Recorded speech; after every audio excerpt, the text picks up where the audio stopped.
Once, twice, thrice. Did you know that those are the only words of their type? There's no quadrice or anything of the sort. After thrice, there's nothing. I find it odd that our language doesn't have a word like this for every number. But even odder is that we even bothered to invent thrice at all. It's not a commonly spoken word. Not outside of Wychford anyway.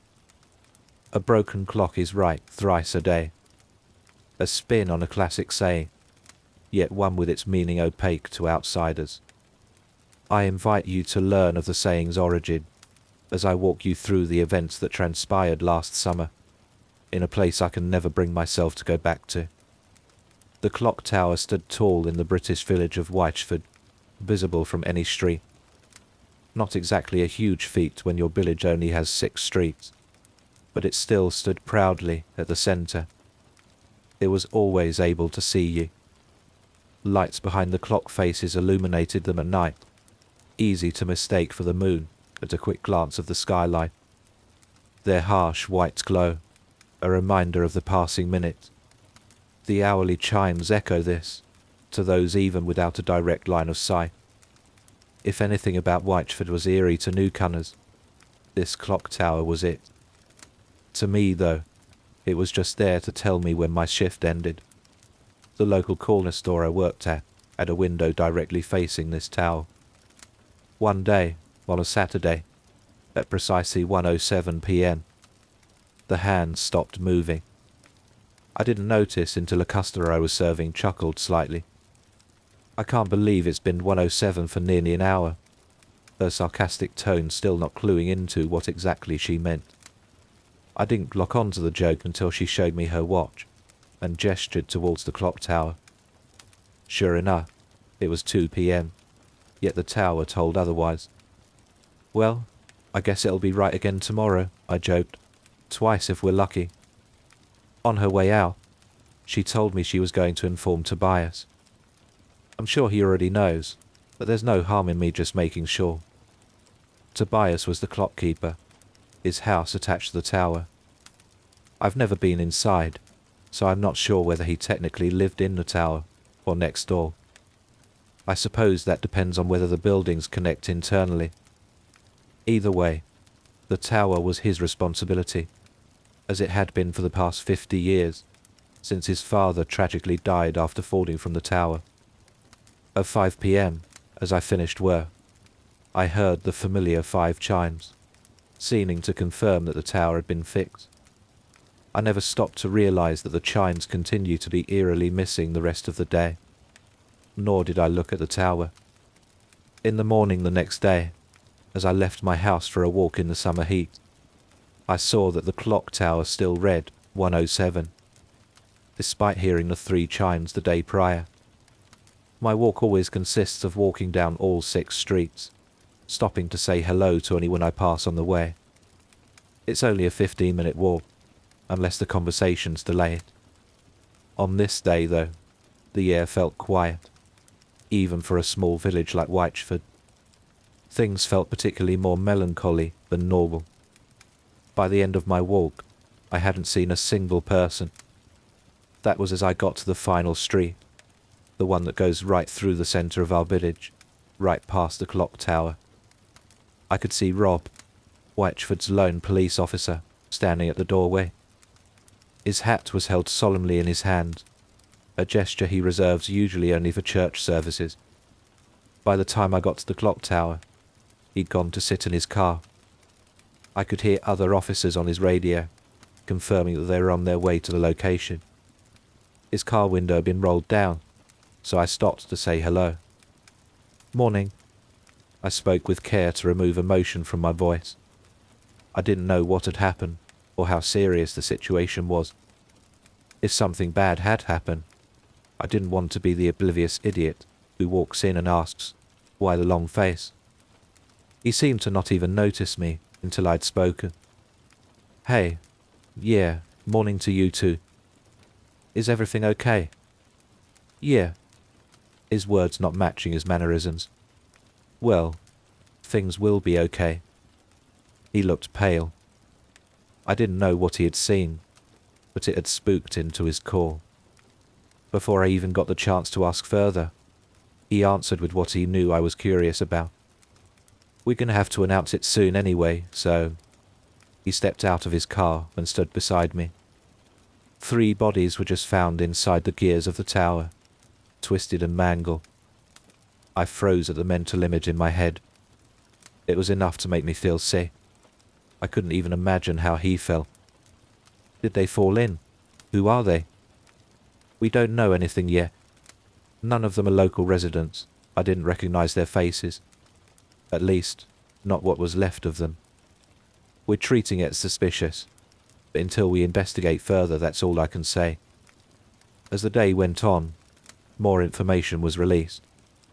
Sketches of their faces were shown, and not a single person said they knew them. Their identities were a mystery to us, yet we still felt shared mourning for their deaths. It was thought to have been a freak accident after checking various cameras and questioning local residents. Nothing suspicious was found. At 4 p.m, the clock chimed 4, though the hands remained motionless. I think by now it's clear where the saying came from. I don't know who was the first to say it, but for these few days, it's all anyone would say when those chimes hit. Well, even a broken clock is right thrice a day. It wasn't exactly a joke, although by definition I suppose it is. No one ever laughed when the words were spoken.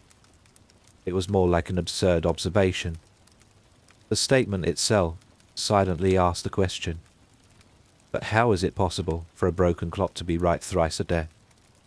The next day, more police were in the area. I would have asked Rob what was happening, but he spent most of the day beyond where the public was now allowed to reach, tied up in the whole ordeal. This day sticks in my mind the most, because it was before any of us knew what was truly going on, but we knew enough to draw up theories. A lot of people thought that maybe they'd found more evidence, perhaps even pointing to murder. A crowd of us were on the street of the tower, hoping for someone to inform us of anything. We fell silent at 3 p.m, as 3 chimes played. We went home without any new information, though our questions are partially answered in a town meeting called the next day. Rob stood in front of our small town hall, with officers either side of him. Seeing more than a single police officer in our tiny village still felt surreal. As you all know, 2 days ago, 3 bodies were found in Wychford clock tower. As of now, the identities of these people are still unknown. After a few seconds of silence, Rob continued. Yesterday, many of you noticed higher police activity. It's always best to lay theories to rest before they get out of hand. I can confirm that 3 more bodies were found in the same positions as the previous 3. So far, their identities are also unknown. We locked the tower and surrounding buildings down with police tape and 24-hour police surveillance. Muttering filled the air, but quickly stopped as Rob opened his mouth to speak again. This time, it seemed to take a while for him to get any words out. As of 90 minutes ago, 3 more bodies were discovered. This brings the death count to 9. Oh my God. Those were the only words going through my head. We're treating this as a serial murder investigation. Given how small our village is, we've been permitted to prevent anyone from leaving or entering. If any exception is needed, please talk to myself or another officer. We'll see what we can do. Thank you. As he walked away and back towards the clock tower, an uproar of questions were being yelled at him. It didn't continue for long, as 2 chimes echoed through the streets. It was 2 p.m. Rumours started, of course. We're only human. It's human nature to speculate. One person thought it was a psychological experiment. There's no bodies, that's why they won't show them. I can handle seeing a bit of gore. It'd show us if it was real. Many started tracking down the original plans for the clock tower, in hopes of finding a secret entrance. How else would those final 3 bodies have snuck past the ongoing investigation? Some would whisper of ghosts. Spirits come to haunt our town, to taunt us, showing us what would happen to us if we don't do its bidding. They were quickly laughed off, but perhaps only out of denial. Everyone had noticed the pattern, of course, as I'm sure you have too.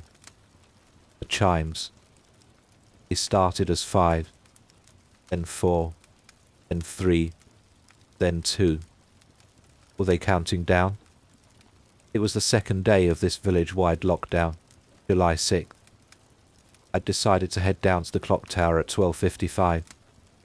At least, as close to it as I could get. But as it turns out, I wasn't the only one with this mindset. The whole village was there. The entire life of our town gathered ironically around the only spot with any recent death. Tobias was nowhere to be seen, however. I figured the police were probably talking to him again, trying to get any information that they could. At 12:59, the entire crowd fell silent. We were all waiting for the chime, unsure of what to expect. Our minds all focused on the same thing.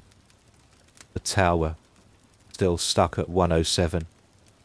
The seconds went by, getting us closer and closer to 1 p.m. Have you ever seen a crowd of people physically deflate? Fear and tension leaving the atmosphere, as your own mind calms with it. It's fascinating to see, and it's exactly what I saw at 1 p.m. No chimes were heard. Not a single one. It didn't chime once, nor twice, nor thrice. Only a few minutes went by, and people were already leaving the crowd, when Rob stepped out of the tower. He whistled loudly to get everyone's attention. We were all dreading for him to inform us that 3 more bodies had been found. Instead, he learned that only 1 had turned up. Somehow, this was so much worse than 3, because this one wasn't a stranger. It was Tobias. No more bodies ever showed up after that. A few weeks went by. The lockdown was lifted, and no further evidence was ever found. The clock was eventually repaired, albeit now with no clockkeeper. Our atmosphere was the final death. It had become so bleak. It seemed to be over, but the memories would forever be with us. Fear imprinted in our minds. I was at work one day, staring at the now working clock, when a customer walks in and hands me a wallet. This was on the floor outside. I'm not sure whose it is, so I thought I'd hand it in here. I didn't have the time to speak before they left. I opened it up. My heart sank slightly to see Tobias's face staring right back at me in a picture. I almost didn't notice the note tucked into where the money should be.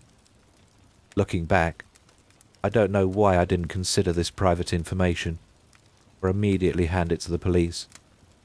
Perhaps I was just too curious. Whatever the reason, I read it. The curse of Wychford has found me, as it found my father 50 years ago. Wychford Clock Tower is more than it seems. Dig deep enough, and you'll find rumours of it being an ancient gateway between universes. It is not. Wychford Clock Tower is the opposite. It's the cork in a bottle. It's the lock of a door. Wychford itself is the gateway, and the clock tower keeps ticking by, keeping the will of reality flowing as normal. Should the ticking stop, reality itself won't fall too far behind. It should be maintained and kept working. The clockkeeper is the locksmith of our world. All universes have their own. Ours happens to be at the heart of our village. I don't know what entity controls the towers across universes, but I do know that they require a sacrifice every 50 years. I missed my cue. On July 1st, I was supposed to die, along with every clockkeeper in every universe. But I was stupid. I didn't believe what my father had told me. Once the bodies from alternate realities started showing up, I knew I had messed up. These clock keepers had sacrificed themselves. I was being shown my selfish ways. They were bleeding into our reality as a sign for me to follow them. Countdown. Sign of the end. As I write this, I'm getting ready to jump. Clock needs its keeper. Keeper is the one who holds the sacrificial curse. I'm sorry to do this to you, but whoever is reading this, you are the new keeper. You have 50 years left ahead of you. If anything should happen to you before then, make sure you have someone new appointed. The curse has no single bearer. I fear the entire village may be its bearer. The new clock keeper, good luck. I'm ashamed to admit this. I left town the next day.